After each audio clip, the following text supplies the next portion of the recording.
संशय हा जो आता तुम्ही म्हणलात ना, तर असं बऱ्याचदा सरसकट विधान केलं जातं, की प्रेम म्हणलं, की त्यात काही प्रमाणात असुरक्षितता किंवा इन्सिक्युरिटी ही असतेच. तर यात कितपत तथ्य आहे? हो, नक्कीच तथ्य आहे. म्हणजे हा समज नाहीच आहे. ही रिॲलिटी आहे ॲक्चुअली.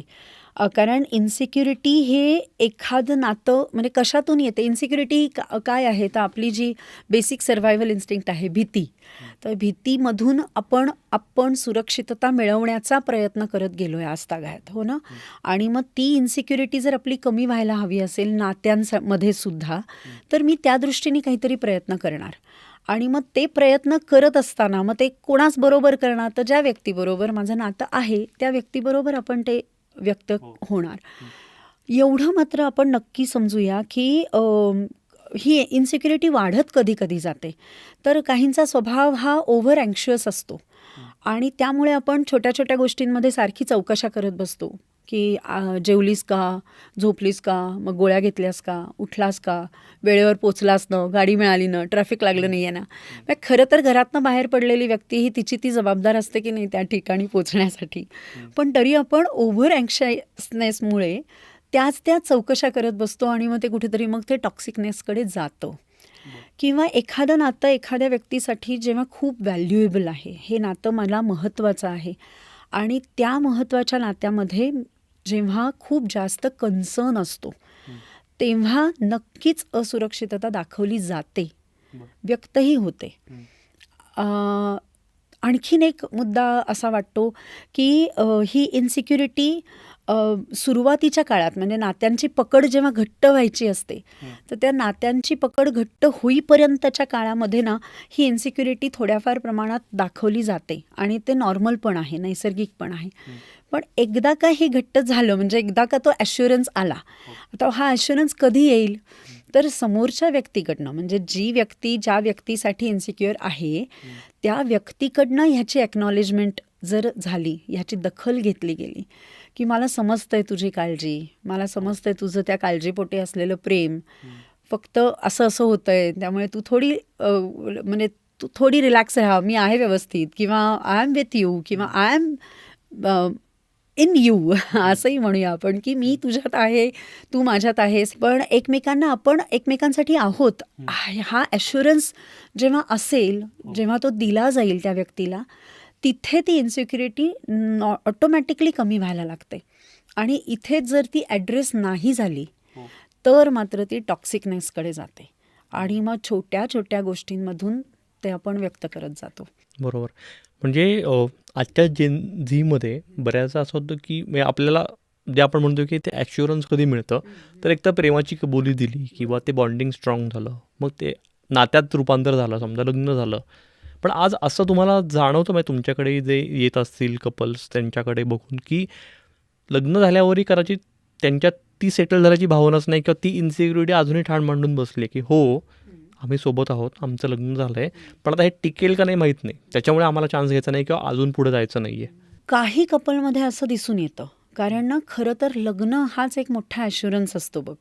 कुटुंब संस्था निर्माण करण्याचा किंवा पार्टनर, लाईफ पार्टनर निवडणं म्हणजेच काय तर लग्न केल्यानंतर तुम्ही एकत्र आहात आता आणि तुम्ही एकत्र आयुष्य पुढचं घालवायचं आहे असा समज किंवा असं गृहीत धरलं जातं, बरोबर? पण मग असं असतानाही ही जी इन्सिक्युरिटी आहे किंवा सध्याच्या काळामध्ये हे जे प्रश्न पडतायत ह्या वयातल्या मुलांना, की आमचं नातं टिकेल की नाही म्हणून मग आपण चान्स घ्यायचा नाही.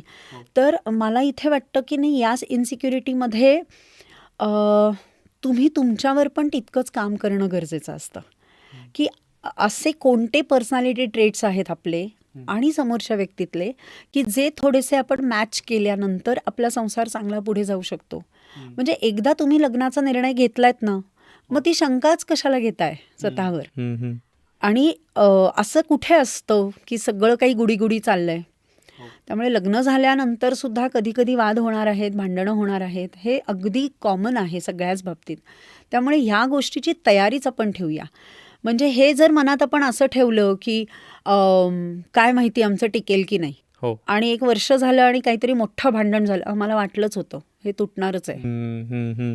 याच्यावर मग आपण आपल्या बिलीफ्सला आणखीन अंडरलाईन करतो, ठळक करतो, की हां, म्हणून मी थांबले होते चान्स घ्यायचा. किंवा म्हणून मला नको होतं चान्स. कळलं आता? मला माहितीच आहे ही तू अशी काहीतरी वेगळी वळणं देणारच आहे आपल्या नात्याला, असं म्हणून ते ब्लेम केलं जातं.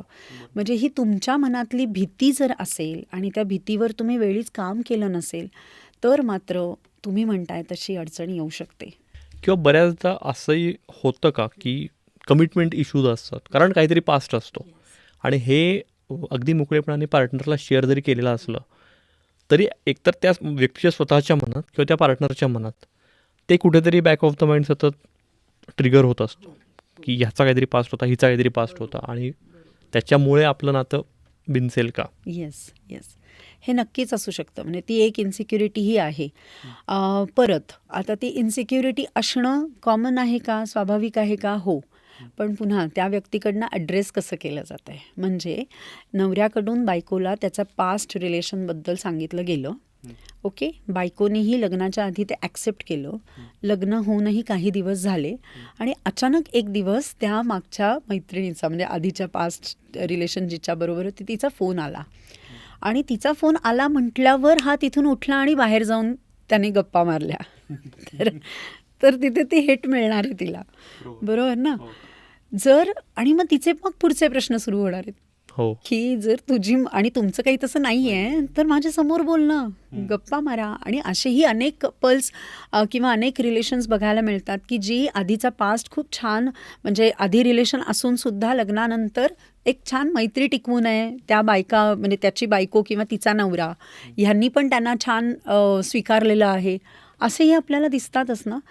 त्यामुळे तो पॉईंट हा सगळा ॲटिट्यूड आणि अप्रोचचा आहे आणि तुमचं वागणं हाही खूप महत्त्वाचा भाग आहे. म्हणजे तिथे जर तुम्ही उगाचच लप्पाछप्पी करत असाल, उगाचच काहीतरी की नको उगाच हिला काहीतरी वाटायला म्हणून, म्हणजे तुमच्या अझम्पशनवरून तिचं वागणं तुम्ही ठरवत असाल आणि त्याप्रमाणे जर तुम्ही वागलं तर तुम्ही त्या समोरच्या व्यक्तीच्या मनातली इन्सिक्युरिटी वाढवताय, बरोबर. असं होतं ते. त्यामुळे ही काळजी घेणं ही दोघांची जबाबदारी आहे.